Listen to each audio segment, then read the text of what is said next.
Agency predicted that in the coming months or even weeks, the deep state CIA elements outlined the Democratic Party with Communist China, Venezuela, and others would begin triggering sleeper cells inside the United States, particularly Islamic. I'll post the interview below. He was on my broadcast yesterday and pointed out that all the evidence is clear.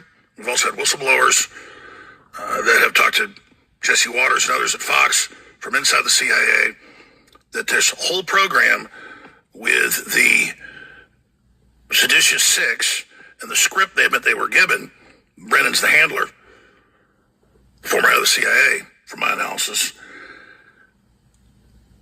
this whole operation they've been running of implying Trump's putting out illegal orders is ahead of major events to destabilize the United States with different paramilitary forces.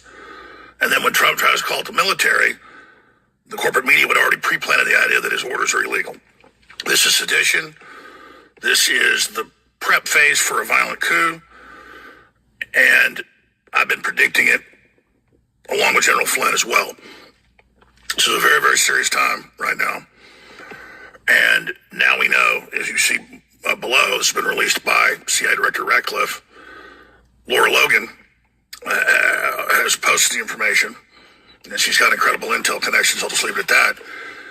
That this guy was part of a CIA strike force, and that's what his ID says, in Afghanistan. And of course, her husband's been deployed over there for forever and was a leading commander, and is also a very good source of information on that front. So this is a major message to Trump. This is a probe. This was just literally hundreds of feet away from the fence of the White House. And there's going to be more of this, so people better get ready. This is very, very, very, very, very serious.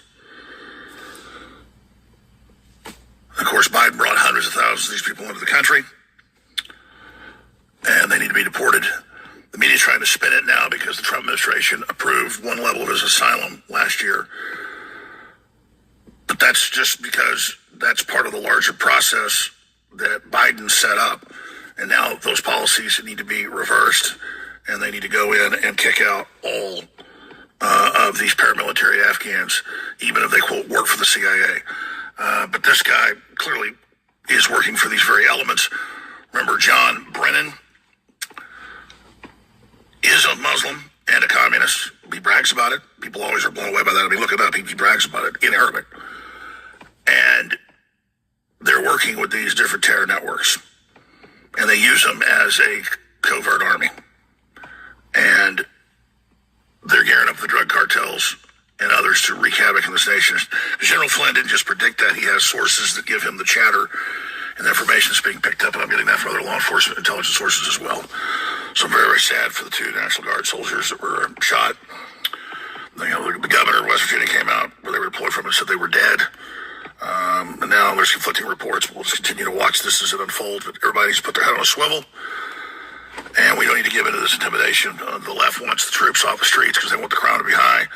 They want to be able to launch their civil war and bill it as George Floyd 2.0 and have it be race-based. But the dog ain't going to hunt because we've been ahead of the curve, been exposing their plans before they do it. God bless you all. We have a great Thanksgiving.